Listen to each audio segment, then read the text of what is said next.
Hello, my name is Ben. And I'm Eric. And we are the hosts of the Too Vague podcast this week. Our word is adaptation. It has multiple syllables, so I like it. True.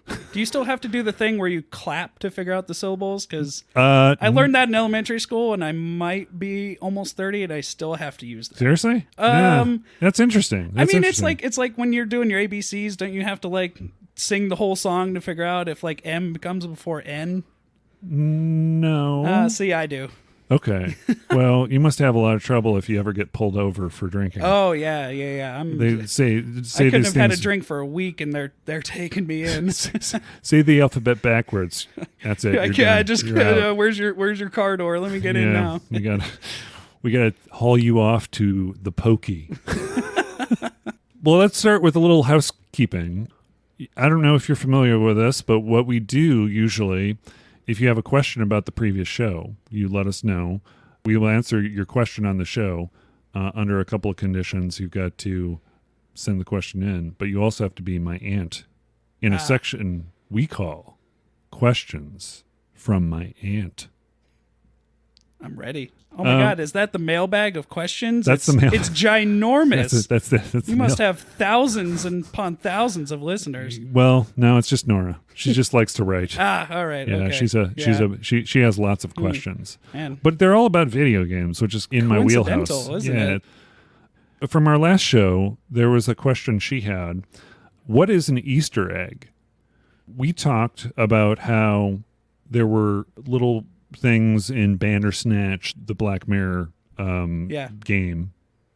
I call it game, but it's Netflix sort of choose your own adventure type of game. Did you ever play that at all or no? I no, not specifically, but like I've heard from friends who have. Yeah, so I'm kind of like vaguely familiar with the concept. Yeah, and in that, there are references and other Black Mirror episodes to other episodes, which that's what Cheyenne called an Easter egg, and Aunt Norah does not understand what that is. Can you explain to her what an Easter egg is? Yeah, I mean, I've always thought of Easter egg as sort of just like where the term comes from, I guess, is exactly, it's perfectly applicable in the sense that it's like, it's just something that you kind of maybe don't pick up the first time or the second time, but something that a little hint or a callback to a previous something in if there's an IP or some sort of established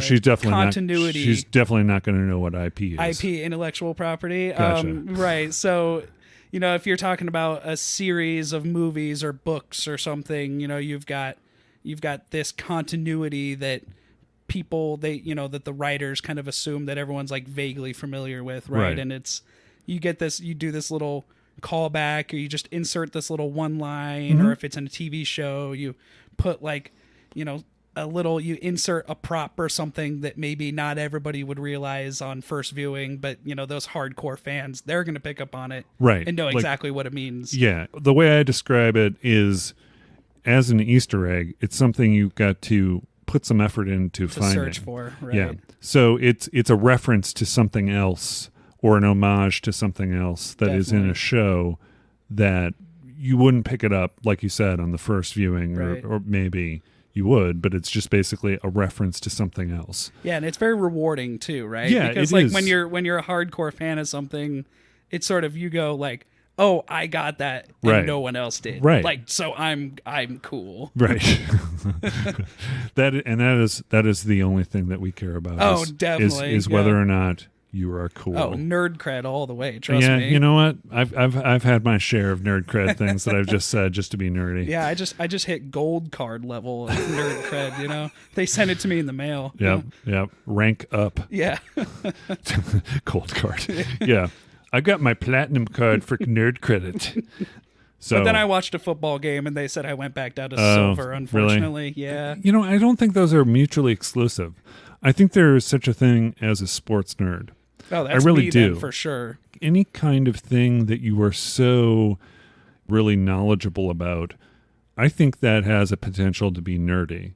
It's not a dirty word anymore, nerd. Right. I think it's something that's a lot more acceptable to be. So I would definitely call certain people I know sports nerds. Sure. Yeah.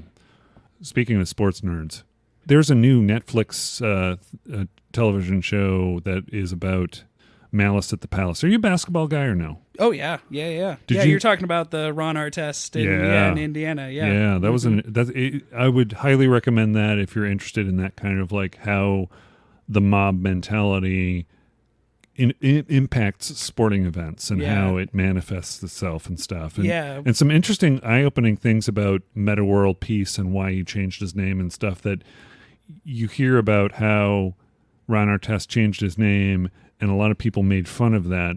But in this show, he reveals the reason, his reasoning for doing that. And it makes sense, and it's more, it's not something to make fun of. It's something that he was trying to improve himself. So I'd say it's definitely worthwhile checking it out. So if you're a sports guy, check it out. I think at first, just quick tangent on that. It's like whenever I feel like sports stars, they change their name and they always get ridiculed at first. Right. But the classic example of Muhammad Ali, he was born Cassius Clay and then changes his name and everyone thinks it's ridiculous, but now... Well, and also, one of the most recognizable names of the 20th century, and nobody bats an eyelash. Kareem Abdul-Jabbar, of also, course, Lou Alcindor. Lou Alcindor, right? Yeah. There are a lot of Muslim changing of names. I think Meta is a Buddhist kind of concept, and that's the reason. Just watch the show; it's definitely really interesting. Definitely. Yeah, check it out. It's called Untold, is the name of the series, but the one is Malice at the Palace. Yeah. Enough of sports nerdery. Let's get on to the order of business, the topic at hand, which is adaptation.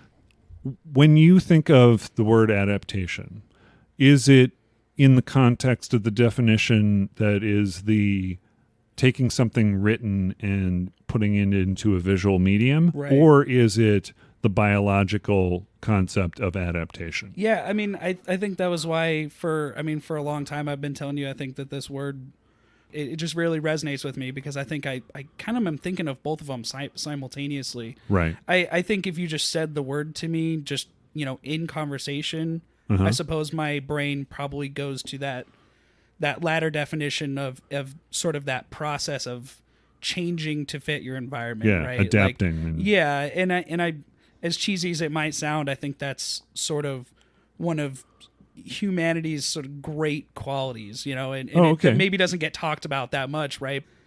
This was something when I was kind of like reading about the word itself and trying to kind of look at, definitions and alternate definitions and synonyms and things like that. One of the things is I assumed that a synonym that I would find over and over would be evolution. Right. And I was kind of trying to find that because you guys have already tackled that word. Right. But nowhere could I find, and I would have thought going in, that would have been a word that I would have found everywhere kind of attached with adaptation. Right. Because I think they're kind of like similar processes. Nowhere on the web could I find a listed synonym of adaptation as evolution. Yeah. And so it kind of like opened up this sort of wormhole for me, this like Pandora's box of like, well, why is that the case? And I kind of like was breaking that down a little bit. And the conclusion that it led me to was, I think the reason why I resonate more with adaptation as opposed to evolution is sort of a more unconscious action. It's something that takes place over the timeline of evolution is at the minimum, thousands of years, right. Or tens of thousands or even millions of years, right? Right. When I think of adaptation, I think that is a part of the evolution, right?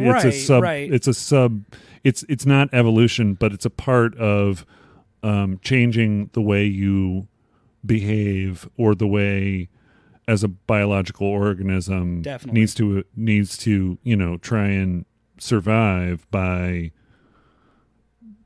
developing certain characteristics. Right. So it's a part of evolution, but yeah, you're right. But evolution. It's a very conscious act, I think, was what I kept coming back to. Okay. In that it's like, what's the timeline of adaptation? I think it's more in the realm of years or even months, maybe, right? But it's something that happens very quickly and I think very deliberately, whereas opposed to like evolution is sort of out of your control in a sense. Right. No, I don't think anybody would claim that like biological evolution is a conscious decision by anybody. It's more like survival of the fittest, right? In the Darwinian kind of sense of it, it's like, but that's nothing that you are consciously deciding to control. It's completely almost out of your control, right? You know, and so I think that's why adaptation resonates a lot more with me, because it's like, this is something that I can fix myself, or I can change myself to fit into my environment better than, say, like my body developing evolutionary aspects that actually help me fit my environment. Like, no, I'm going to adapt to this by learning how to, pick up a skill that's going to allow me to adapt to my environment. Right. There's a part that is a human quality where we, for reasons that it makes things easier or makes things more efficient for us, that we consciously make changes. But I think there are also, when you talk about biological adaptations, there are things that come about that are certain changes, and maybe Darwinism is involved in this, but it's like the reason why this particular thing was developed in this biological creature was to deal with this particular situation. So it's not really in their control. It's just something that is a change that occurs for a reason, but it also helps in the whole process of evolution, because only the ones that are strong, that have adapted to deal with this in a certain way, are the ones that are going to survive. Right, of course. Yeah. So there is that definition. But I think I agree with you as far as like when you're talking about human experience, adaptation in that way makes a lot of sense. Yeah, I mean, one of the words that I found like sort of across the board as like a very common synonym was acclimation, or like acclimatization, and it made me think of my dad and I both are like very fascinated by climbers who tackle these mountains like Everest and K2 and and have you ever wanted to do that yourself? I mean, personally, I would love to, but it costs a small fortune, right? and which I don't have. You don't have a helicopter to transport you. Yeah, I mean, if I had years to like hone my physical shape into like something that could go up to 29,000 feet, and had hundreds of thousands of dollars to pay for a Sherpa to carry my gear up and everything, yeah, I suppose. But that's not going to happen. Talking about Sherpas is probably the best example of sort of adaptation versus evolution, which is, if you are a climber and you go to Everest, you spend close to 2 months there in that environment, right? And base camp is at 20,000 feet, and humans on the whole generally have not evolved to the point where that's something that they are capable of handling for like long stretches of time. Right. Which is why you have to acclimatize, and you do multiple trial runs where you're getting your body used to it, but that's like adaptation, right? Because they're spending time and they're doing an act, which is like forcing their body to, so it is a biological adaptation, but it's it's something that was a conscious effort to do so. And they're doing it, whereas a Sherpa, these guys who've grown up, born and raised in Nepal, their bodies have sort of evolved to fit that environment better, right? So their bodies have just naturally evolved to the point where they can be at 18 or 20,000 feet, and it's not the same effect as it would have on you or I, But they also have a knowledge and have shortcuts and definitely, yeah. Because I think a part of adaptation is also knowledge, right? Yes, absolutely. There's a physical component to it, and there's also a learning component. Yeah, I mean, the stat that I always find like crazy is, I mean, Everest is basically 29,000 feet, and doctors say that if you just took somebody who wasn't acclimatized to that environment and you just dropped them, you'd pass out in 2 minutes, 2 or 3 minutes. Like you're on the floor. And it kind of puts into perspective how people have to either, to adapt to that environment, they have to put in so much work, because they're carrying, how many pounds of gear, and also carrying their own bodies up that whole way. That's an adaptation that they're putting in work to force their body to make that change. There are also lesser examples of that, as far as like motion sickness and seasickness and things like that, right? Right. I mean, absolutely, yeah. I know my father, when he would go deep sea fishing, he was never adjusted to that whole Yeah. thing. It's like he always had to take Dramamine. Dramamine, yeah. When he would go on roller coasters with us when we were younger, he would have to take Dramamine. He didn't want to vomit all over the people below who... Yeah, the little 12-year-old who's on his vacation behind him. And Although, let me just say, in all honesty, some of those kids probably deserved a little vomit. maybe a on little them. bit. But yeah, he would always do that, and then he would take a nap. He would go out to the car and take a nap, Like and a then we'd palate have... cleanser. Yeah, like he would have to take a little nap in between. And I'm getting to that point, man. If I do something like that, like go on a roller coaster, man, I probably would be taking a nap afterwards. But anyway. So do you have any other things about adaptation that you think about other than mountains and K2 and climbing and challenges and things like that? No, I mean, I think everything, the other side of that coin was what we were kind of talking about before, which is that alternate definition of sort of taking an IP, you know, a property that you have from one medium and adapting it to another. Yeah. Right? And so I think everything else that sort of comes with that is sort of what I'm, you know, that's the other half of what I'm thinking of when we talk about that word. I thought, strictly speaking, taking a written medium and transferring it to a visual medium, but maybe that's wrong. I mean, I that's probably the origin would make sense because that was always like the straight line from the beginning, right? Like you always had the written medium and you would take it. But like obviously as entertainment has grown and adapted, I don't know. It's you can almost go backwards now, right? Like I would say entertainment is an evolution, right? Entertainment has changed dramatically over just the last 50 years. Oh yeah. If you would have talked to me back in the 70s when I was watching my the first television, the RCA television that we had that had the first remote control, which was basically a tuning fork. You press the button and it made a clanging sound. And it was like little tuning forks inside this little thing. There were 4 buttons that you had.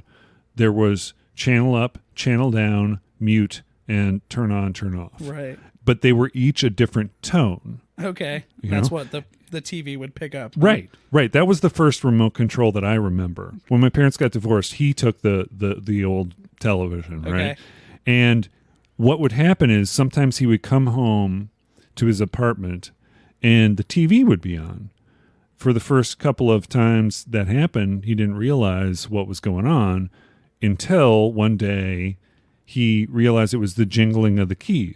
So the people who were going into the other apartment, the keys would jingle, it would make the right tone, and it would turn on the television. Oh my gosh. Imagine like how unhandy that would be if that was like in other aspects of your life. Like like your car got started or something. Oh man. Yeah. Like, that's probably why they stopped doing those things Yeah, with no frequencies kidding. like that. They went with something a little more diverse. Yeah, right. In the frame of reference of utility, what would be the thing that you would want more, like what sort of biological adaptation would you think would be the most helpful for you in your day-to-day life? Yeah, that's a good question. I mean, I probably, as gross as it sounds, maybe like an extra arm.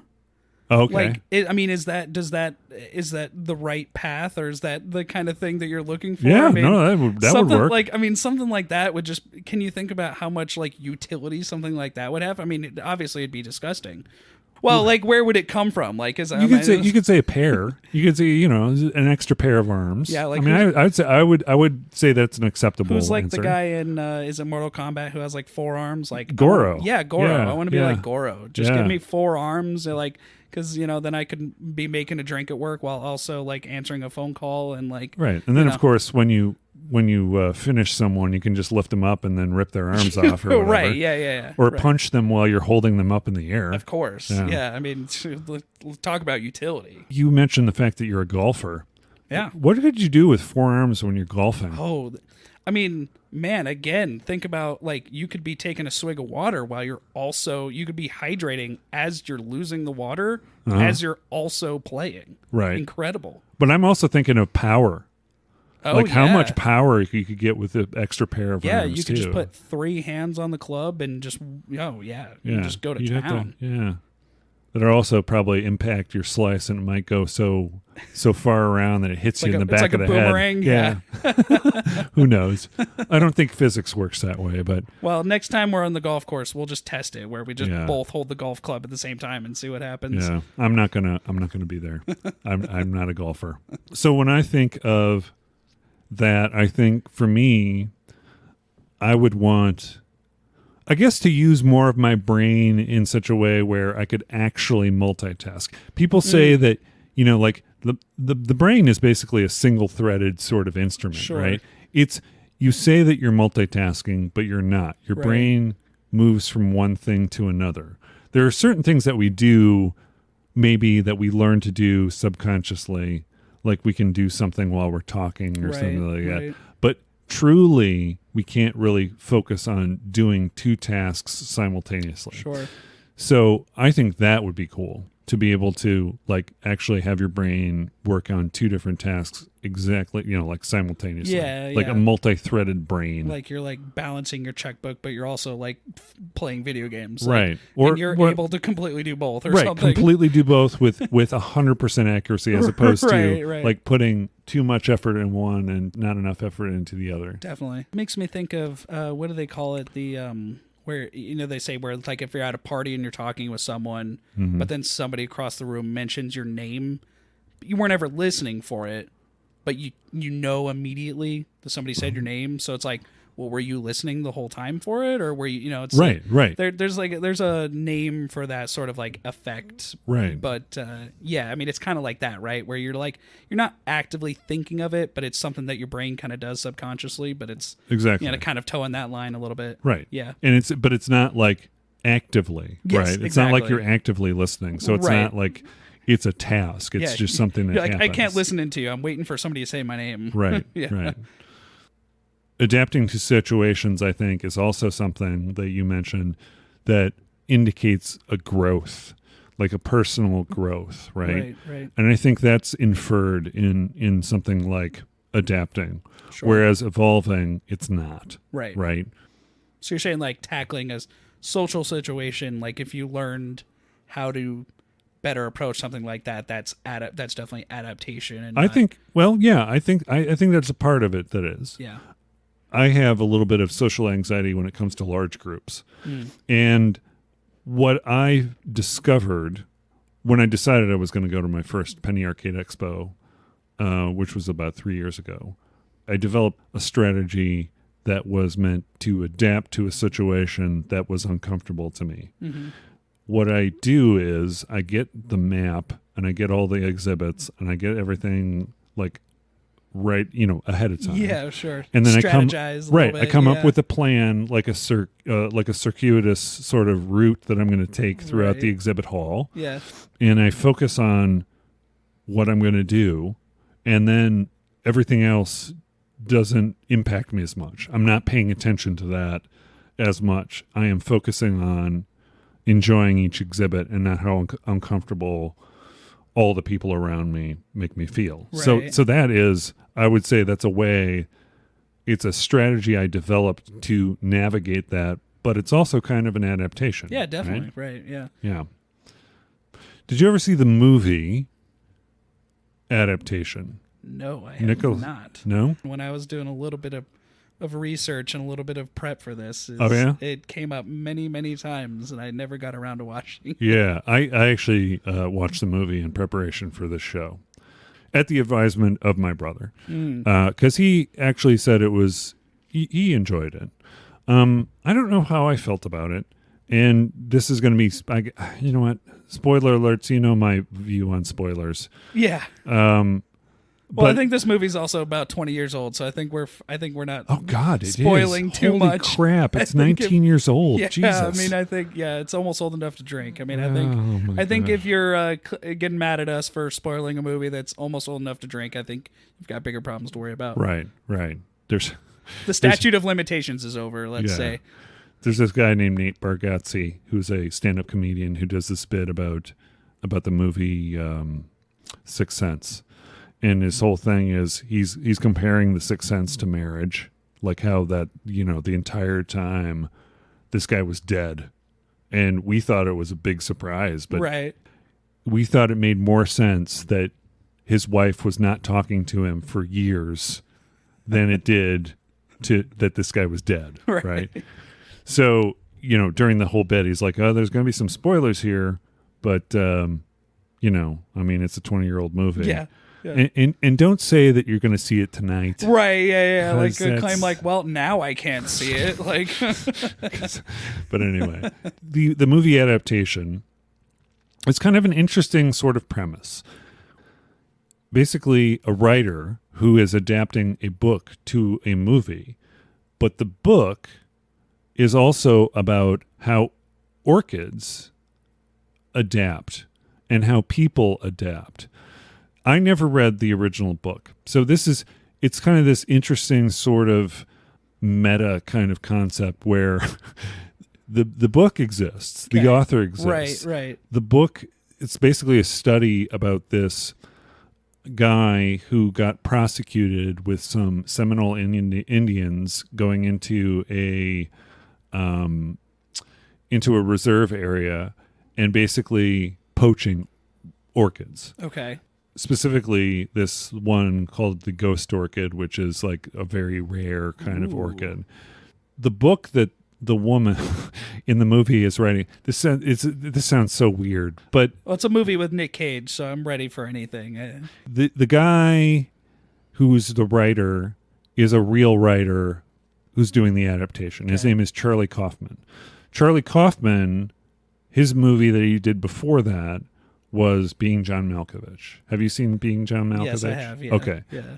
And some of the scenes of this movie take place during the filming of Being John Malkovich, because he is working on this adaptation of this book called The Orchid Thief during the movie. It's like towards the tail end of making the movie.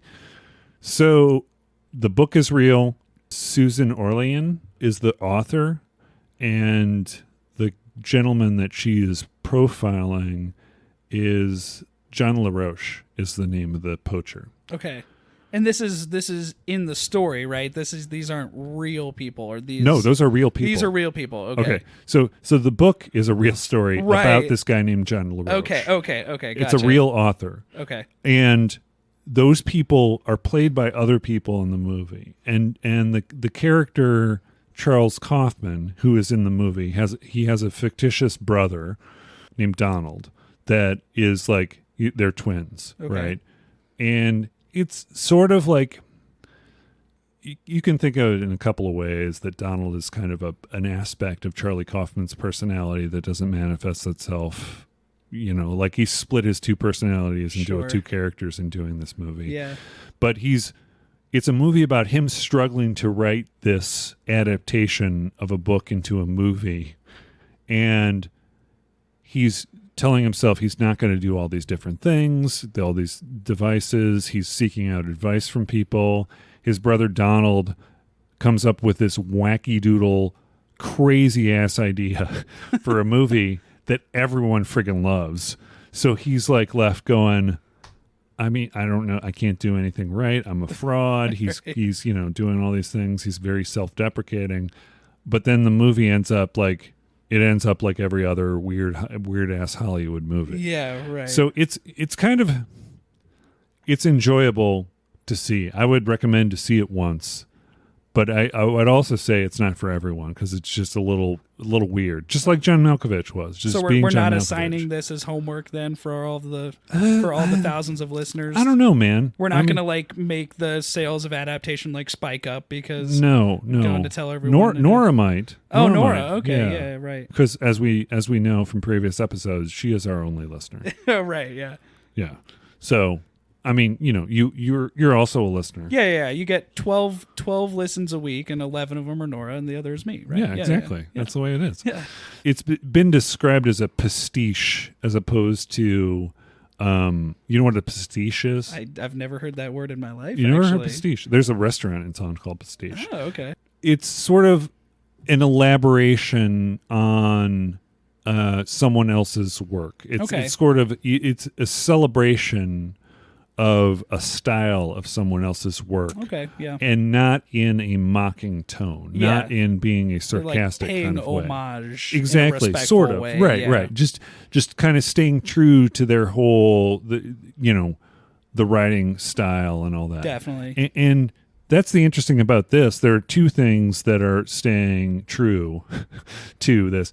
It's, we think Charlie Kaufman's writing style and how he acts and how he thinks about things. Right? He's staying true to himself, but then he's also inspired and staying sort of true to the author in the book, this Susan Orlean, who wrote The Orchid Thief. Okay. I didn't do any research on what she thought of the movie. It's got to be out there somewhere, right? It's got to be out there somewhere. I don't really want to know because it's. I think that would spoil it for me. You know what I mean? Sure. What if she absolutely loves it, or is there one way or the other that would just spoil it for you? Like if she just thought it was awful, does that change your thoughts of the? I don't know. You know what? Also, in the context of the movie, I don't think it really matters what she thought. And there's only one orchid variety that I remember, and that's Phalaenopsis, and that's pretty much it. I just thought it was orchid. That's all I thought it was. Yeah, they're different kinds. Yeah, I mean, if this was if you had I love watching Jeopardy, but if there was an orchid category on Jeopardy, it's the $200 question is Cattleyas. Is it a flower? Yes. Okay, and I'm done. Right. That's it. I'm good. Is it a daisy? Is it an orchid? It's the same damn thing. It's a flower. Cattleya was another one I just came up with. I remembered, but yeah, Phalaenopsis is the more recognizable one that has it's kind of got 5 different petals, and I'll show you a picture. If you're interested, you're probably not. If my mom's ever going to listen to this, my mom's going to be I failed as a mother if my son doesn't know the varieties of orchids. Does she do orchid growing? She used to do a lot of gardening. It was more growing her own vegetables and things like that. Okay. But I don't think it was ever flowers. But yeah. I feel like this is gonna be one of those things where if I haven't seen a classic movie, my mom's like, how did I ever let that happen? And it's gonna be it'll be like that with orchids. She'll be like, you didn't know these 4 varieties? Right. Come on, what are you doing? You with haven't your seen life? You haven't seen Heathers? What the heck? Yeah. 16 Candles. What did I do? I have seen that one. Yes. Yeah. Have you seen it recently? No, I don't think so. Some of those movies from the 80s, you go and you just watch them now. Yeah. Airplane is the one that always comes to mind for me, which is I love that movie, but man, would that not get made today? Well, see, that's the thing with Zucker Abrams and Zucker. If it wouldn't get made today, there were still ways to make it funny without that. Yeah. I don't know. You're probably not familiar, but around the time when Airplane and Kentucky Fried Movie and all these things, there was a television show which spawned a movie. That television show was Police Squad. Police Squad was it actually ended up being 6 different episodes, but it was starring Nielsen. Leslie Nielsen. Leslie Nielsen. If you have a chance to look it up on whatever streaming, I mean, I think that you could find it somewhere. It's got to be out there somewhere. Yeah, I have found different episodes. It had a lot of really cool comedic devices and things that were really funny in a smart way that weren't obscene, that were just as funny. Yeah. It was just, you can totally tell that it was Zucker Abrams Zucker's sense of humor without all the stuff. You don't need that stuff. Right. So I think they would have adapted to that situation if they were around today. Sure. They would be able to make something very funny without having all those things. I don't know where we got out. What were we talking about? I think that was sort of our last point before moving into... Do you want to talk about something like adaptations as far as writings to screenplays or anything like that? Or? I mean, video games was more like what I was kind of thinking of. So right. I mean, if we're good to go there, I've got a lot on that. Let's go full bore into video games. Yeah. What is the first video game that you remember that was an adaptation from some other medium into another that you played? Spider-Man 2 for me on the PlayStation 2. I don't know if you ever played that, but it's like a gem. Yeah. Like it is just it was like at the time it was. I mean, Spider-Man growing up was my favorite superhero. I mean that, and I mean if you count Power Rangers as superheroes, but I mean Spider-Man was you could. I was probably Spider-Man for like 4 different Halloweens, right? Like I was pretty into that. Was just, you know, especially with the 90s the Amazing Spider-Man television show, like Right, that was right. just, it was just there in my life. And so when Spider-Man 2 came out on PlayStation 2 after the movie, it was kind of like those, they don't really do them anymore, where like because they were so unsuccessful, I think, where you sort of like, you would have this tie-in game where you would have a movie and then a few months later or even like a few weeks later, the game would come out. Right. And just across the board, like Spider-Man 2 notwithstanding, like they were pretty crap across the board. I think a lot of the ones that were crap were only crap because they didn't invest. Well, right. It was kind of like, it was a part of capitalizing on the sales of things. Right. The rap on them was always that it was just, you know, it was like the sort of this corporate thing that they had to do, and there wasn't to promote like the movie. a lot of love put into these, not to like bash on the devs or anything, but it was somebody at Warner Brothers or somebody at Sony or whatever, like outsourcing, just throwing money at a game dev company, and they're like, make us a game that we can sell, right, to go along with this. So, but Spider-Man 2 itself was like incredible. Like this, I mean, it just was like, it encapsulated that feeling. So it captured that feeling so well of like being Spider-Man, like just this kind of this open world. Like a great example of this, there was a Spider-Man 1 game tie-in to the movie as well. And one of like the biggest gripes with that was that you couldn't stand on the ground.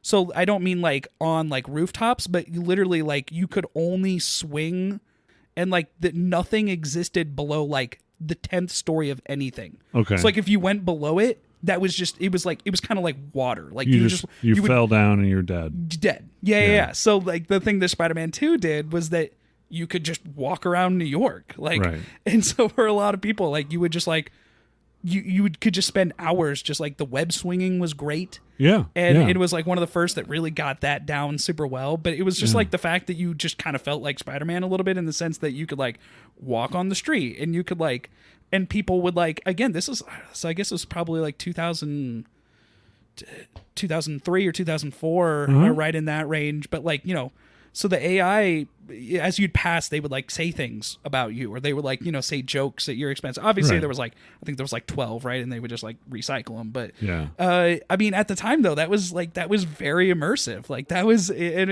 it captured that feeling so well of feeling like you were Spider-Man, you know? Yeah. And then obviously that's, I mean, so when I always think of that, I was thinking of the newer adaptation of Spider-Man on the PlayStation 4, which was really, really good.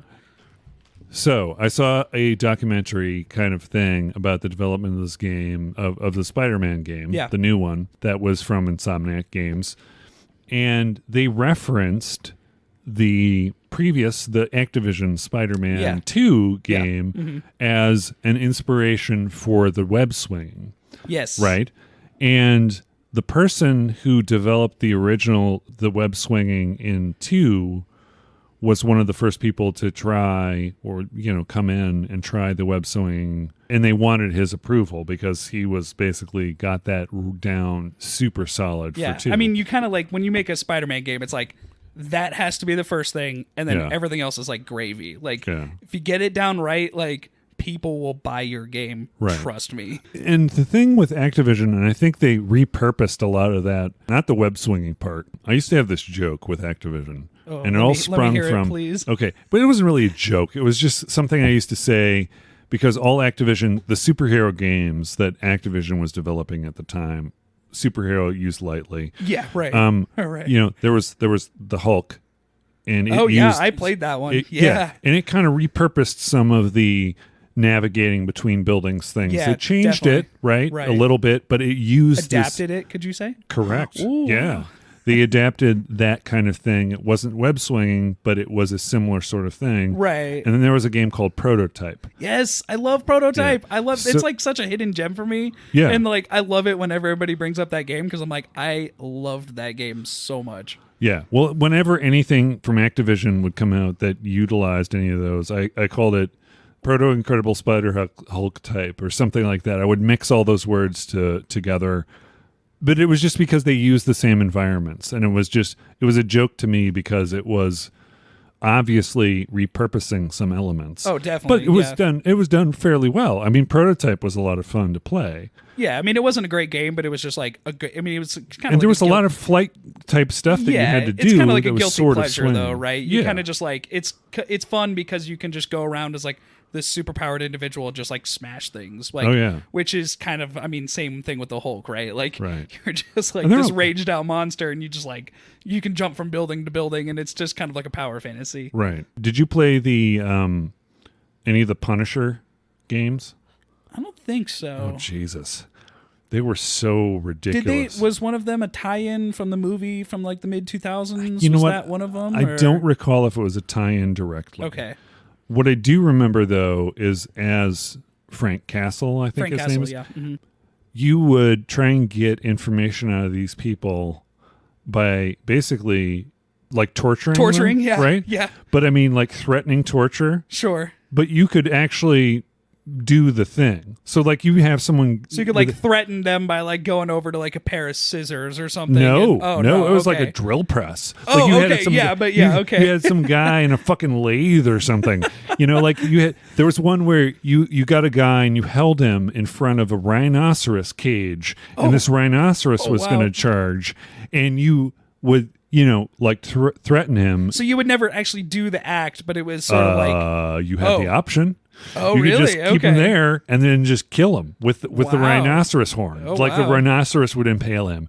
Or you would use the drill press and then drill a hole in his head. It was pretty crazy. Oh, my God. Yeah. And I think for me, what happened was I realized that you could do that after it accidentally happened. Right? yeah. Let's put big air quotes around that one. No, seriously. Okay. It was just like, it's like, okay, let the guy go because he's an idiot criminal. And but I mean, that's not very Punisher-like. That was sort of like me whenever I'd play Red Dead Redemption and I would accidentally leave somebody on the train tracks. Oh, yeah. I don't know. Let's say big quotes, air quotes around accidentally.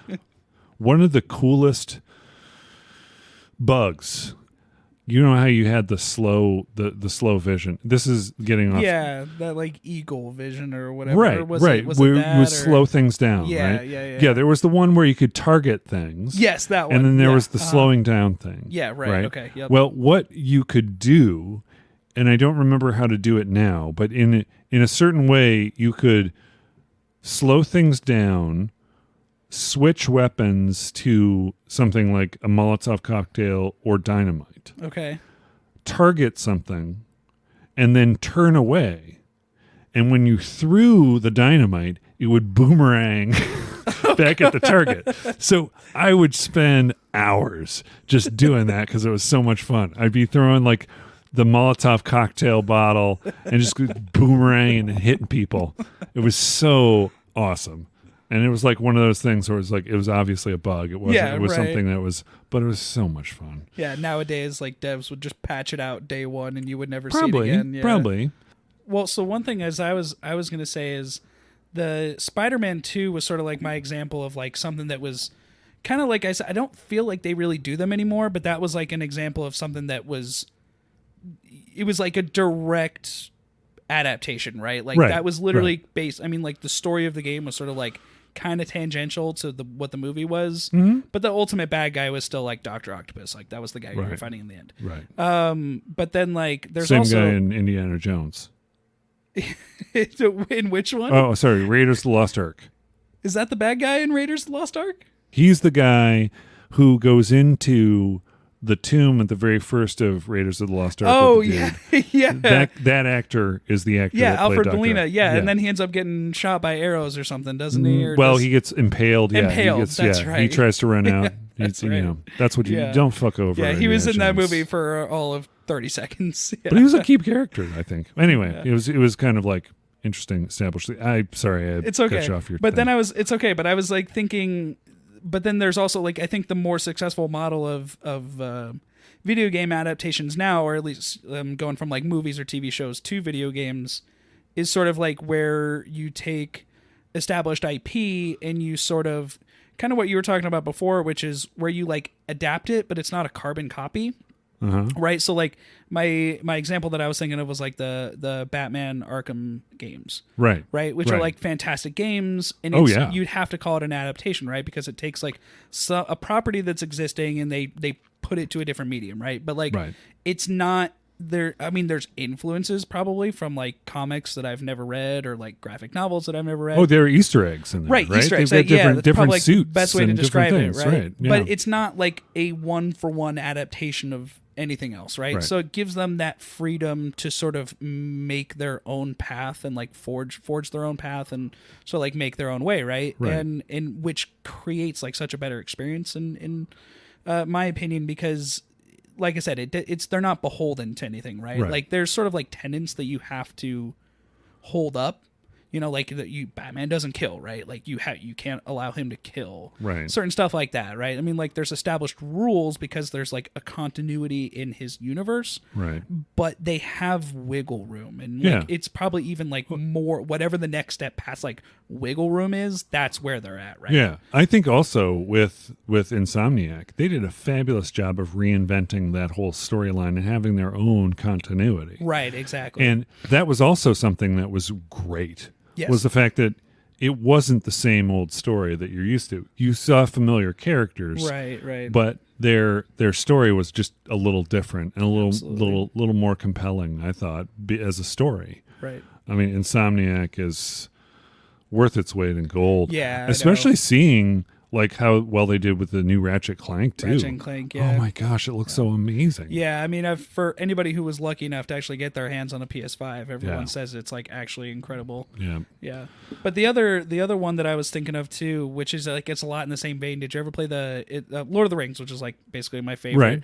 Any of my coworkers who are listening to this are like rolling their eyes right now just because like I talk about it a lot because it's your like favorite universe. Yeah, story / whatever you want to just like property, but it's I just think in terms of like it's sort of like wide reaching, you know, it's like it's the widest, most like fictionally consistent universe that there is, really. I mean, like, you know, people would say like Game of Thrones or whatever, but I mean, Tolkien literally wrote everything from like a cosmology all the way to, I mean, he literally spent his entire life basically writing these stories. Well, that's the thing. George R.R. Martin's style wouldn't exist, if it wasn't. Well, right, for yeah, he Tolkien. was the Godfather, right? Tolkien was the man who made the universe. I mean, it's the story that I always tell people, which is, I mean, he was at the time before World War I, he was a professor, and he was what at the time they called themselves philologists, which was like they studied language. I mean, they would be called linguists now. He basically wrote the languages first. He wrote Elvish first before anything else, and then basically he liked it so much that he wanted to create a universe around the language, which is so like, it sounds so backwards now, like that you would do it in that order, but that's like literally how he did it. I mean, that's the thing. It's like it doesn't. I'd say when it comes to something like that, you know, developing things or adapting things. Hey. Creativity, you can't do it wrong, right? Yeah. There is no correct way to do it. Sure. And that is just as valid as coming up with sketches and basing something off sketches or basing something off. So yeah, I mean, it's just whatever way the creativity occurs or the design occurs. I mean, I think it's interesting, but it doesn't define what it is. Absolutely. Right? But to that point, did you ever play the Shadow of Mordor games? They were released a few years ago. There's been a sequel since, but no, I did play briefly. They had an online version of one of the some sort of Middle Earth. I'm sure the property's been passed hands many times. Crazy, yeah. But they were very similar, like in the same vein of those like Batman Arkham games, where it's sort of like kind of like open world. I mean, it's like there's like a linear kind of story path, but you have freedom in that sandbox to like kind of do what you want. But again, it's a perfect example of something that's like there is a universe that it's like they have to sort of like fall back onto, but like they were able to create their own story, which just creates so much more interesting storylines rather than taking something else and just kind of reusing or recycling. Tolkien did all the friggin' work. Oh, right? yeah. I mean, he did the groundwork. He almost just developed the universe for the purpose of other people to come up with those stories because it's just so vast. Well, and I mean, amazing. and his story covers tens of thousands of years, so obviously there's plenty of room in the points that because he was like, I'm going to write stories for the big events that happened, and then everything else you can kind of figure out yourself. Fill it in. Yeah. And then it also gives you a little bit of creative license as far as figuring out what happened between the events. Absolutely.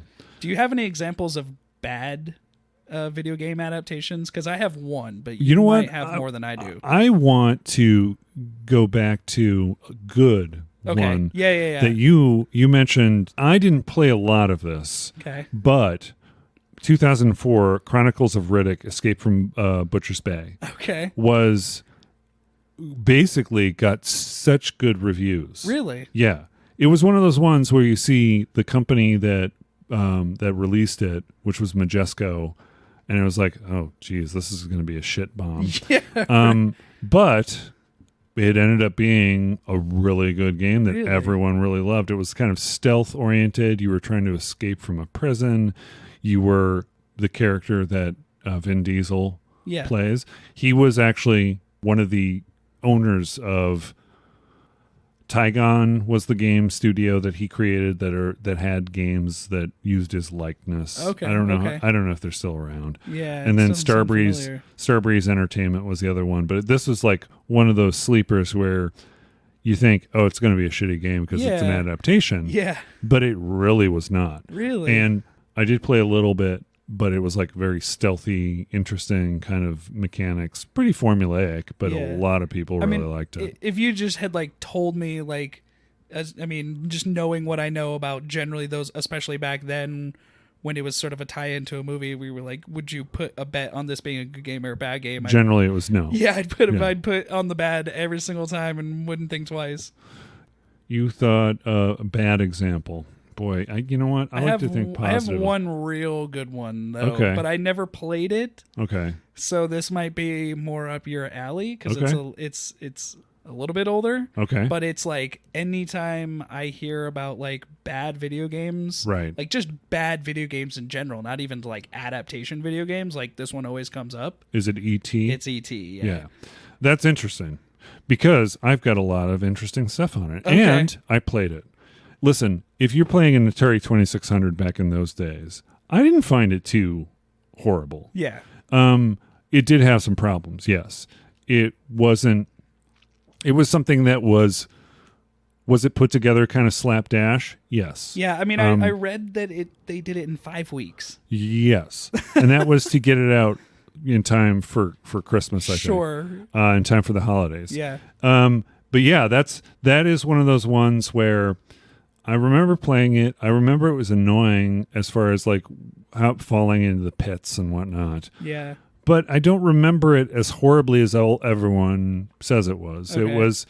It was pretty much par for the course back then. Yeah. There was an Indiana Jones game that people, it was kind of interesting, but it really wasn't. I mean, it was along the lines of that. Yeah. It was an Atari 2600 game that was trying to do something that it wasn't quite hitting the mark. Right.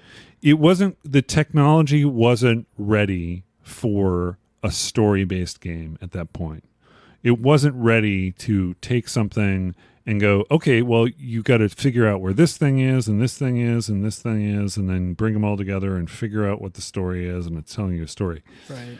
They were trying to do that. They were not being successful at it. What it was good at, though, was simulating some arcade feelings. Atari was good at making arcadey feeling games. Sure, yeah. I think the only successful one that I think that was kind of a simulation thing, well, to me it was successful, was there was a space shuttle game that Activision made that was kind of fun, where it was a simulation of you would use the various controls on the Atari 2600 to control things like your landing gear.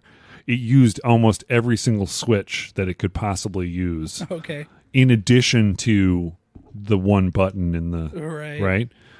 And that was kind of an interesting adaptation of, or simulator, I guess, would be more appropriate. But yeah, E.T. Okay, so there's a documentary called Atari Game Over. I don't know if it's on Netflix anymore. It sounds familiar, though. Yeah. But it's basically a documentary of 1983 being the death of Atari as far as them starting to go downhill or just realizing that there's a game crash. Yeah. Well, I'm pretty sure the guy who founded Atari, he sold the company, and then I'm pretty sure that's the guy who went and founded Chuck E. Cheese. Okay. Which is a real thing, by the way. What, Chuck E. Cheese? No, that the guy who basically started Atari was like first saw, or well, at least he thought he foresaw this. Well, there's some insider things going on. Video game crash, and then he sold out, and then and started Chuck E. Cheese. Right. Well, the sales numbers have got to show you that this shit is the writing is on the wall too. Right. But anyway, there is a book that I want to say Alamogordo or I don't know. Alma. It's a town in New Mexico where there's this landfill, and this landfill allegedly has dumped like a lot of unsold like old Atari games and systems, but it was mostly cartridges. Okay, it was mostly Atari cartridges, and the legend was that this landfill was full of ET games that didn't sell. Oh yes, I've heard this story before. And part of this documentary, Atari Game Over, was them getting the rights to dig up the part where this landfill was and dig under the concrete and see if they found anything. Right. But what they did find was an assortment of unsold cartridges. Sure. It wasn't just, thousands and thousands and thousands of ET, but ET was in there. They were estimating there were hundreds of thousands of games dumped. Oh my God. But they actually did find 1,500, I think. ET. Think about how much space that takes. I mean, because storage medium at the time was pretty bulky. Yeah, that's true. I mean, it's like that. Yeah. Nowadays, everything's digital, so you're not going to have landfills full of Spiderman 2018 everywhere. Right. But you're also going to have not physical collection. You're going to have a collection of licenses. Yes, true. Which I think is kind of a funny concept. Yeah, I can't remember the last time I bought a physical game though. Yeah, I mean that's the one. When I get my PlayStation 5, I'm definitely going all digital. Yeah. And like I said on the last show, to my aunt's chagrin, I am probably going to keep my PlayStation 4 to play my DVD or my Blu-rays. Yes, of course. Yeah. But she is so juiced on playing Hitman. Seriously, like she really wants to play Hitman. It's a good game. Yeah, but I don't think she should buy. I mean, it's like I know one time I'm going to call her and she's going to, "Hey Ben, I got a PlayStation 4," and it's like, and I think it's. I mean, I'm happy. I want Aunt Norah to be on the PlayStation ecosystem. That would be fun. Yeah. To play with my aunt. Yeah. What's her gamer tag going to be? Right. I don't know. Boy, that's an interesting question in itself. I mean, teacher Hoosier teacher. There you Zing. You are definitely the punny guy. The Hoosier teacher. Oh, wow. Hoosier teacher taking you to school. Atari landfill game over. Has to feel bad when you're in your Call of Duty lobby and you get killed by Hoosier teacher. Yeah. We're going to school you. That'll haunt you for a while. Hey. Okay, I still don't know how to pronounce this. Alamogordo. Alamogordo. Alamogordo. There you go. I don't know. I just reeled Alamogordo. Yes, you are correct. Oh, cool. Alamogordo. What do I win? Well, probably an excellent conversation. Yeah, okay, good. That's about good. it. Yeah, that's what I was hoping. Yeah, a hearty handshake Yeah. after the show. Oof, can't wait. Check out that documentary. It's kind of interesting if you're into that worst game ever thing. I think probably over embellished. So you think it's one of those things where it's just like it's got a reputation, and then the reputation has taken on a life of its own. I think so, and I think the reason it has that reputation, it's kind of a sort of what happens now with hype and things like that for a game. It's when there's a disappointment associated to that. Oh yeah, and the disappointment in this game was less about the game and more about the dying industry. Yeah. And I think that those things kind of overlapped in such a way. Sure. It was the right sort of formula for this kind of thing. So they saddled this game with being the worst game. Yeah. Although there were examples of a lot of other bad games out there that sold well. Like the Pac-Man version that came out for the Atari 2600. You look at it, and you're going, that's bullshit. That's horrible. Right. But it's the best they could do with the Atari 2600, right. and a whole bunch of people bought it. And so it's like, you could make a case for that being the worst game ever because it wasn't Pac-Man. Yeah, I mean, pretty soon it's going to be moot anyways because no one's going to have played it. And, I mean, in 30 years down the line, it's not like right. I mean, yeah, and we're even at that point. I mean, yeah. I actually I've never played it, so that's why I was. Yeah. I mean, that's kind of why I prefaced it by saying it's like, well, this is what I kept reading, but it goes to that point of like, once it's taken on a life of its own. I mean, it's just going to be one of those things that's passed down forever because it's just going to be like, well, my father said this is the worst game ever, and then he tells that to his kid, and so on and so forth. Yeah, there's also a book that a friend of mine, this guy Vincent, I used to work with at the same place you work at, coincidentally. Wow. Coincidentally, but anyway, he recommended this book by D.B.Weiss called Lucky Wander Boy. And it was the way that D.B.Weiss describes the book is it's a book about video game addiction. I don't think that's true. I think it's a book about obsessing over things. Mm-hmm. Like he is obsessive. He's writing a book about the history of video games, and there's this one video game, Lucky Wander Boy, that he is like fascinated with it. It's almost like this mythical creature that doesn't exist. It's like the unicorn or whatever that was developed that monster. No one ever knew, like no one knows. It's very rare. It's things like that. And he's obsessed in figuring out how it was designed and how it was made and all this stuff. And there's a scene that takes place on a parking lot that's in that town. Alamogordo? Is that Alamogordo? My gosh, dude, you say that so much better than I do. You're gonna have a bunch of angry letters coming at you from the Alamogordites or whatever they call themselves. Alamogordians. The Alamogordians. Yeah, they grow Alamogordos. So I do have some working knowledge of the ET on the Atari 2600, regarded as the worst game ever. Do you have anything else to bring out on video game stuff that you adaptations of one thing to the other? No, I guess there was like one question that I thought of, but I feel like it's a leading. Go ahead. Well, it's kind of like a leading question at this point because I feel like we've actually kind of both said in different forms. We've kind of said what our stance is on this, but it's like, do you think that adaptations work better if you're trying to do a carbon copy, or if you're trying to do it that other version we said, which is sort of like where you take property and you use it as inspiration and then you do your own thing? Like, do you think there's like a fine line to walk there, and do you think one way is better than the other? You know what? Okay, this is an excellent question, so I'm just going to put this down for a second. I think it's like doing a cover song. Sure. Right?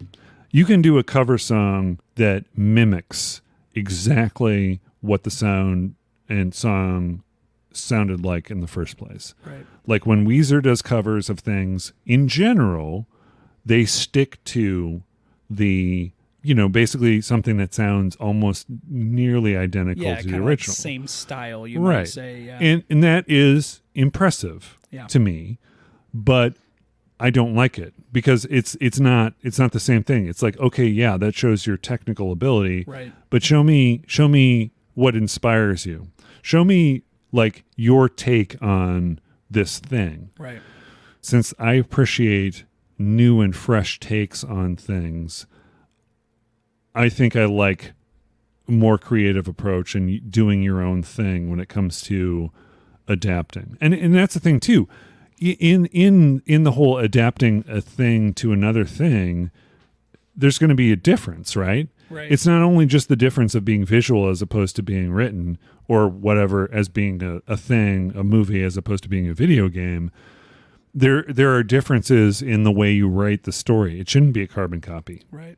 What are your thoughts? Yeah, I mean, I completely agree. I mean, going back to, I just think like Lord of the Rings, the movies are a really good example of this, right? Because it's like there's a lot. I mean, if you read the books and then watch the movies, you realize like how many changes there are. Like a lot of them are like stylistic choices, but then a lot of them are like major plot points that you sort of think. I mean, you're like, oh well, why would they change this? But then you sort of like see the entire vision, and you're like, well, it still is like, you know, it's doing right by the source material in the sense that it's like hitting all of those like major themes, right? But they, you know, and they have like it.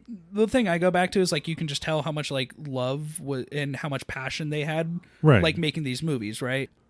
And it sort of like paints a picture of like, we're gonna make changes, but we're gonna do it in the right way, right? And the thing, I think that's what makes a successful adaptation, right? And the bonus that you get from that or doing that style is then you can use it to sort of like fit any time, like, you know, any sort of like era that you're in, because the world that somebody like Tolkien lived in was very different than the world that we live in now. I mean, you know, he fought in World War I and World War, like that world is so vastly different than, you know, anything that you know that we have, and right. Like, and our ideas of fantasy, absolutely, and things that are possible and impossible are going to be different, right? Like they're going to be shaped by what we experience. Absolutely. My favorite example of this in the movies is there's the part in the final Lord of the Rings movie where all of the riders of Rohan have showed up and they're about to make their big charge. And in the book it happens the same way, except for as they're charging, they start like just absolutely decimating all of these orcs, and in the book they start singing. Okay. Because like to Tolkien that was like, oh, we're victorious on the battlefield, like we're gonna start singing. Right. But like think about how silly that would seem in a movie nowadays. You hear like this epic battle scene and then they're like singing because like, oh, we're winning. And so it's something like that where it's like, if you do the carbon copy, you can't take that from a previous era and put it into something now, because nobody's going to believe it, right? Well, there's that, and there's also that things just don't translate. Yes, well, exactly. Right. Yeah. I mean, you want to capture the spirit of what that singing represents. Yes, exactly. And I think if you do it in that way and you stay true to what that is, right, then that is a successful way to do it. Right. And a good example would be like the score of the movie can exactly. kind of take that place could, of that it, could right? be the singing. Yes, right? exactly. That could represent what the singing that's is. something that like we as modern moviegoers understand better than if you showed the actual guys like on horseback killing orcs and singing. Right. Right. Although I'm sure there are people out there who are pissed off. Well, that's my point. And so, you know, that's why you can't appease a lot of these people when it's like, oh,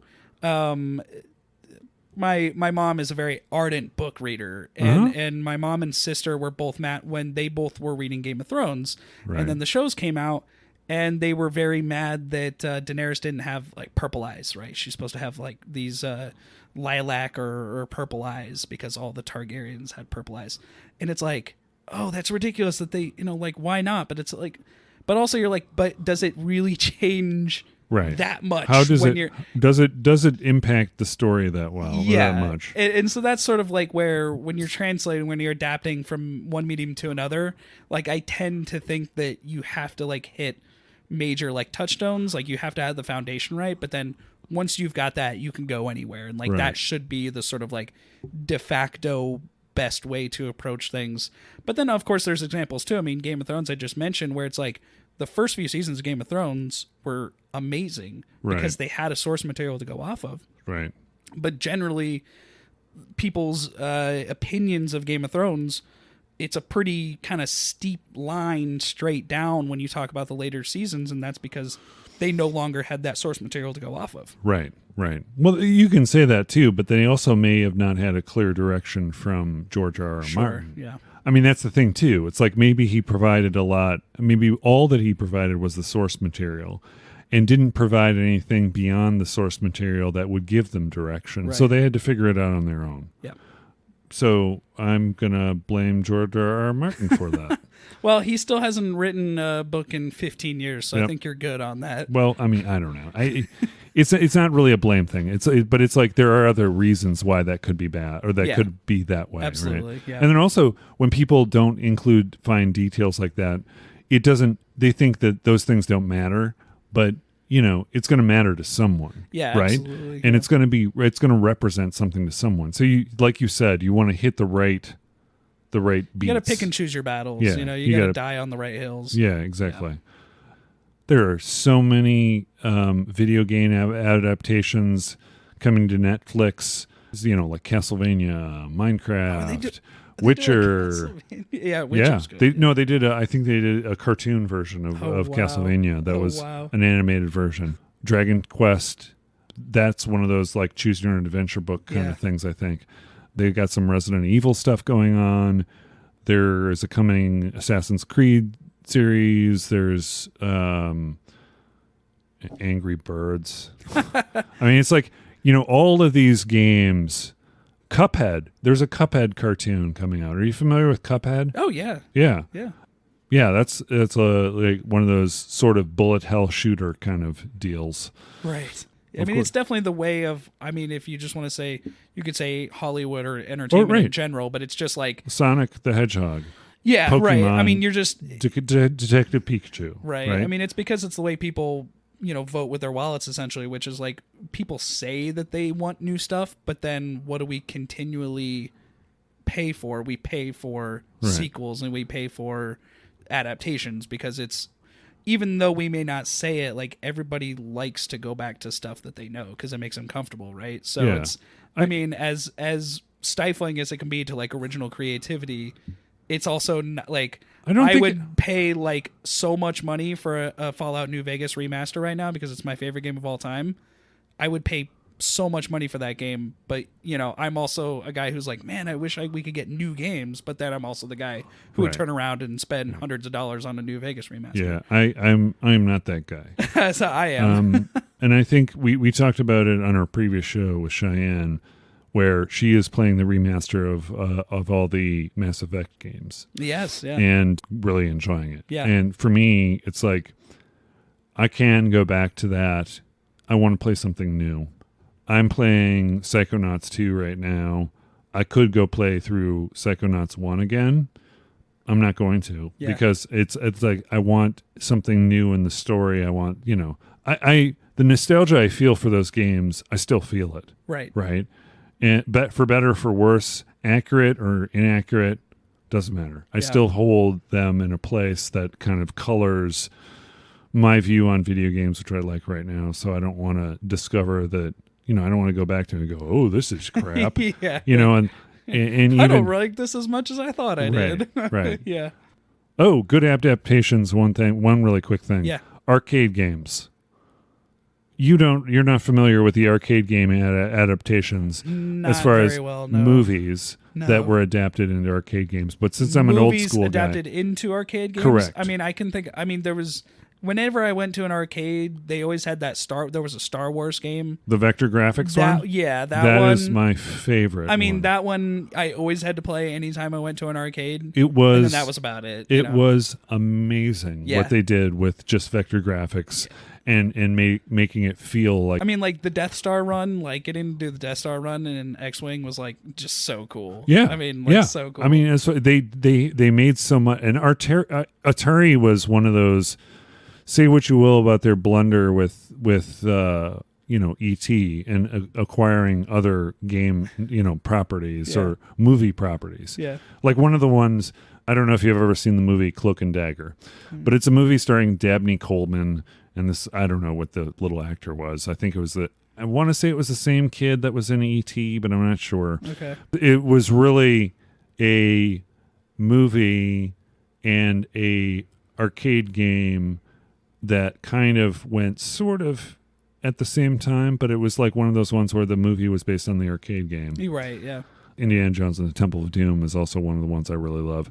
Star Trek, the arcade game, which is also vector graphics, top-down shooting simulator. I didn't know there was one. Yeah. It's part 3D and it's part top-down shooter, where it shows you the map of where your ships are in relation to your star bases and other ships. But then there's a part in the second half, in the lower half of the screen, that shows you basically rotate around as you're moving, your starship Right. in ways that it wouldn't move in space.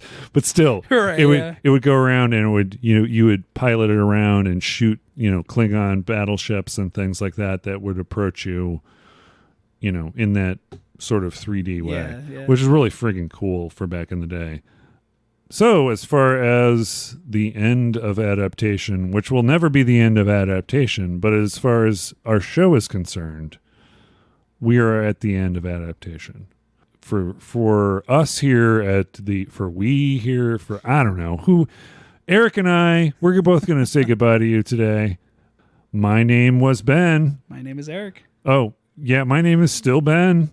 And his name is still Eric, and we've been your hosts. And thank you very much for joining us. Bye.